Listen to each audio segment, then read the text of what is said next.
Yes, good morning dear students. तो आज मैं आपके लिए लेके आया हूँ 10th क्लास का topic tense.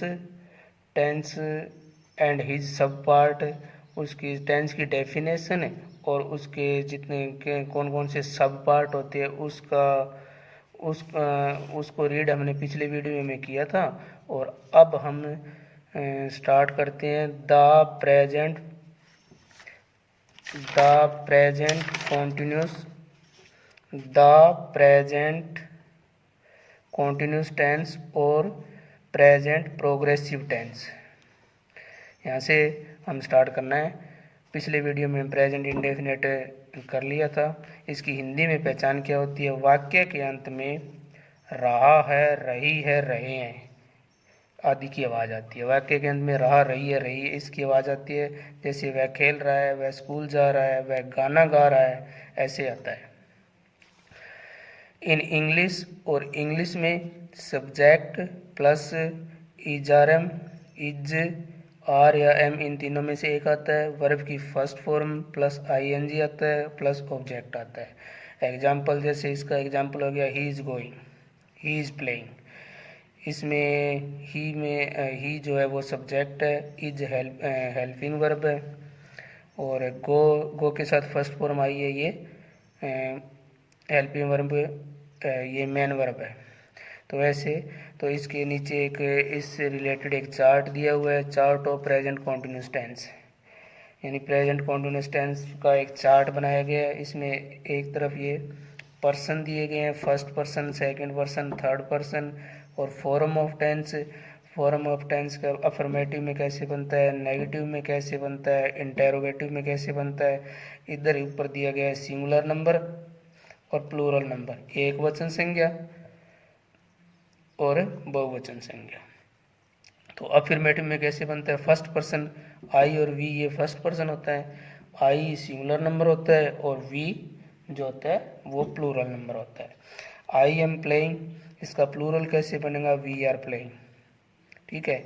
I am negative में कैसे बनेगा? I am not playing, we are not playing. Plural में ऐसे बन जाएगा नेगेटिव सेंटेंस। अगर वाक्य इंटेरोगेटिव होगा तो इजार एम वाक्य के शुरू में लगेगा, फिर सब्जेक्ट लगेगा और फिर नोट वाला इंटेरोगेटिव नेगेटिव बन गया। ये नोट वाला इंटेरोगेटिव नेगेटिव होगा तो नोट लग जाएगा, फिर प्लेइंग और लास्ट में question mark, are we playing, ये ऐसे बन सकता है। अब सेकंड पर्सन यू जो होता है वो सेकंड पर्सन होता है। अफर्मेटिव, नेगेटिव, इंटेरोगेटिव, ये तीनों पार्ट इसके दिए। यू आर प्लेइंग, इसका सिंगुलर और प्लूरल सेम होता है। You are playing, you are playing, ये सेम ही, मतलब इसका नेगेटिव में यू आर नोट लग जाएगा, इंटेरोगेटिव में यू आर पहले लग जाएगा। तो ऐसे चलेगा। इसके बाद में आगे इसका है use of present continuous tense, यानी प्रेजेंट कॉन्टिन्यूस टेंस का प्रयोग कहाँ कहाँ पे होता है और कैसे होता है, उसका यूज देखते हैं। Use of present continuous tense, अर्थात प्रेजेंट कॉन्टिन्यूस टेंस का प्रयोग। प्रेजेंट कॉन्टिन्यूस टेंस का प्रयोग अर्थात इस टेंस का प्रयोग किन किन वाक्यों में होता है उसका क्लियर करेंगे। फर्स्ट पॉइंट है, it show what is happening now at the time of writing और स्पीकिंग, अर्थात जो कार्य लिखते या बोलते समय चल रहा हो, अर्थात जो कार्य लिखते या बोलते समय हो रहा हो, ऐसे वाक्यों में प्रेजेंट कॉन्टिन्यूस का टेंस का प्रयोग होता है। It show what is happening now at the time of writing और स्पीकिंग, अर्थात बोलते या लिखते समय जो काम हो रहा है उसमें प्रेजेंट कॉन्टिन्यूस टेंस का प्रयोग होता है। एग्जाम्पल इसका है, Ram is studying in his room but his brother cream is playing in the garden. ये दोनों काम साथ साथ हो रहे हैं। Ram is studying in his room, Ram तो अपने कमरे में स्टडी कर रहा है, परंतु उसी समय उनका भाई जो है ना वो गार्डन में खेल रहा है, यानी ये दोनों काम साथ साथ हो रहे हैं। एट द टाइम ऑफ, जब वो बोल रहा है ना उसी समय ये काम हो रहा है, जब वो बता रहा है ना उसी समय दूसरा काम हो रहा है, यानी दो काम साथ साथ हो रहे हैं ना, इसलिए इसमें प्रेजेंट कॉन्टिन्यूस टेंस का प्रयोग किया गया है। Ram is studying in his room but his brother Karim is playing in the garden. Second इसका यूज है to express an action which may not be actually going on at the time of speaking but going on in general sense. भी किसी ऐसे कार्य को व्यक्त करने के लिए जो बोलते समय तो नहीं चल रहा, ऐसे कार्य में प्रेजेंट कंटिन्यूअस टेंस आता है। भी जो बोलते समय तो काम नहीं हो रहा परंतु निकट भविष्य में, परंतु निकटतम समय में सामान्य रूप से वह काम चल रहा था। एग्जाम्पल से ज़्यादा इसको क्लियर होगा। They are building a new bridge on the river. They are building a new bridge on the river. वे एक नदी पे नया पुल बना रहे हैं। भी इस समय तो वो काम नहीं चल रहा परंतु निकट भविष्य में पहले से मतलब चल रहा है वो काम। He is writing a book on chemistry. Chemistry पर एक बुक लिख रहा है, इस समय तो नहीं लिख रहा परंतु निकट भविष्य में वो इस पे काम करता रहता है। To happen in near future, निकट भविष्य में होने वाले कार्य के लिए भी। To happen in near future, निकट भविष्य में जो कार्य हो रहा है, निकट भविष्य में होने वाले कार्य के लिए भी प्रेजेंट कॉन्टिन्यूस टेंस का प्रयोग होता है। My brother is coming next week, निकट भविष्य में my brother is coming next week, मेरा भाई जो है ना अगले सप्ताह आ रहा है। निकट भविष्य की बात है, इसमें ऐसे नेक्स्ट वीक, टुमारो, मतलब निकट भविष्य का कोई न कोई साइन जरूर दिया हुआ होगा। ऐसे वाक्य में निकट भविष्य का कोई शब्द जैसे next day, next week, tomorrow, next day इत्यादि शब्द लगे हुए होंगे। नेक्स्ट इसका यूज है टू एक्सप्रेस रिपीटेड हैपनिंग, बार बार होने वाली घटना के लिए भी, बार बार रिपीटिंग कोई घटना, बार बार दोहराई जाने वाली घटना के लिए भी प्रेजेंट कॉन्टिन्यूअस टेंस का प्रयोग होता है। He is always lodging is thing, वह हमेशा अपनी चीज खोता रहता है। ये ऐसे वाक्य में बार बार रिपीट करता है भाई, ये एक ही चीज को बार बार रिपीट करे ना, उसमें भी प्रेजेंट कॉन्टिन्यूअस टेंस का प्रयोग होता है।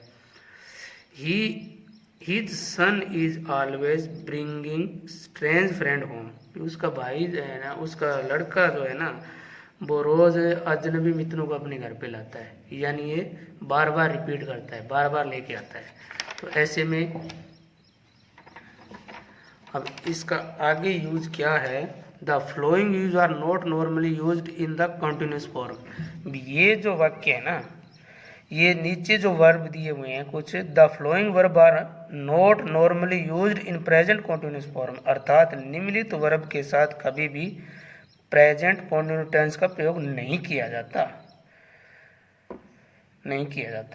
भी। जो इन स्थिति में ना, ये नीचे जो वर्ब दी गई है ना कुछ, फर्स्ट, सेकंड, थर्ड, फोर्थ, इन वर्ब के साथ कभी भी प्रेजेंट कंटिन्यूअस टेंस का प्रयोग नहीं किया जाता। पहले है verb of sense, verb of sense वाली वर्ब ज्ञान इंद्रिय संबंधी, मतलब क्रिया कह सकते हैं, ज्ञान इंद्रिय संबंधी सेंस, ज्ञान इंद्रिय संबंधी वर्ब जो है ना, see, hear, smell, notice, watch, इन वर्ब को कभी भी प्रेजेंट कॉन्टिन्यूअस में नहीं लिखा जाता।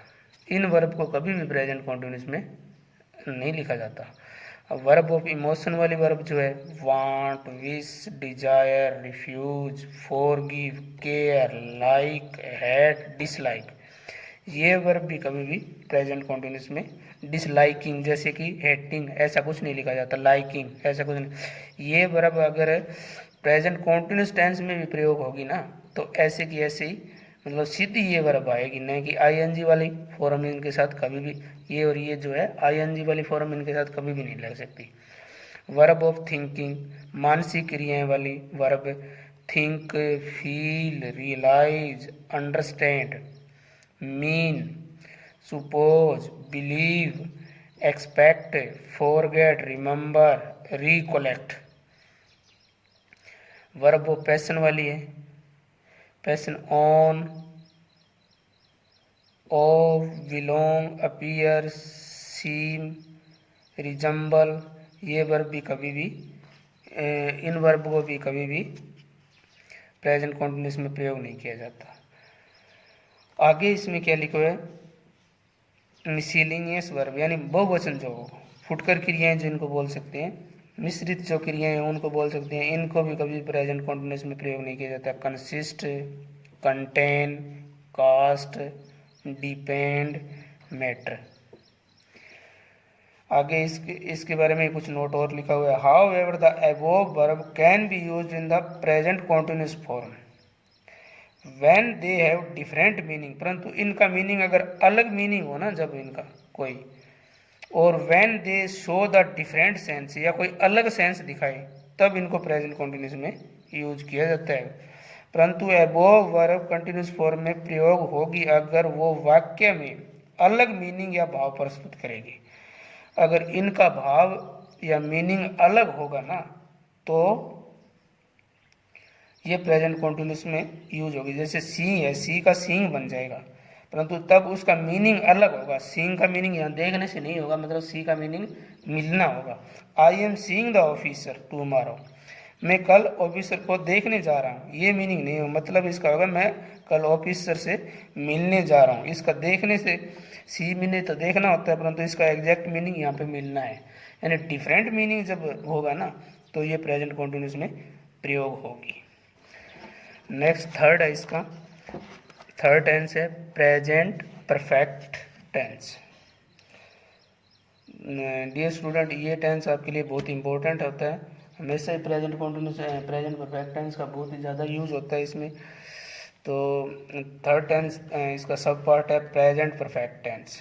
पहचान इसकी क्या होती है? इस टेंस के वाक्यों की हिंदी में पहचान, वाक्य के अंत में चुका है, चुके हैं, चुकी है, लिया है, लिए हैं, ली है आदि शब्दों की आवाज़ आती है। यानी वाक्य के अंत में इनकी ये आवाज़ आती है। यह टेंस यह व्यक्त करता है कि कार्य अभी अभी समाप्त हुआ है। इस टेंस से यह टेंस इस बात को व्यक्त करता है कि कार्य अभी अभी समाप्त हुआ है। यस, यह टेंस यह व्यक्त करता है कि कार्य अभी अभी समाप्त हुआ है। फॉर्म, इंग्लिश में इसका रूप, इसका फॉर्म क्या होती है? Subject plus has have plus verb की third form plus object. Example, I have learned my lesson, मैं अपना पाठ याद कर चुका हूँ। सिंपल सेंटेंस में subject plus has have plus verb की third form plus object. Negative में सब्जेक्ट प्लस हैज या हैव में से एक आएगा प्लस नोट आएगा, फिर वर्ब की थर्ड फॉर्म, वर्ब की थर्ड फॉर्म प्लस ऑब्जेक्ट आएगा। और इंटेरोगेटिव सेंटेंस में एज है वाक्य के शुरू में आएगा, फिर सब्जेक्ट प्लस वर्ब की third form plus object.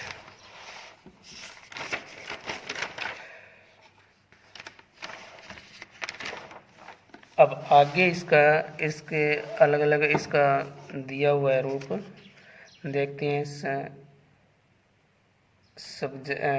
You have written a letter, subject simple ये इसका वो है सिंपल सेंटेंस। एस से सिंपल सेंटेंस, एन से है नेगेटिव सेंटेंस, आई से इंटेरोगेटिव सेंटेंस और आई एन से इंटेरोगेटिव नेगेटिव। यानी ये चारों सेंटेंस इस रूप में, सिंपल में, नेगेटिव में, इंटेरोगेटिव में, इंटेरोगेटिव नेगेटिव में ऐसे बनाए गए हैं।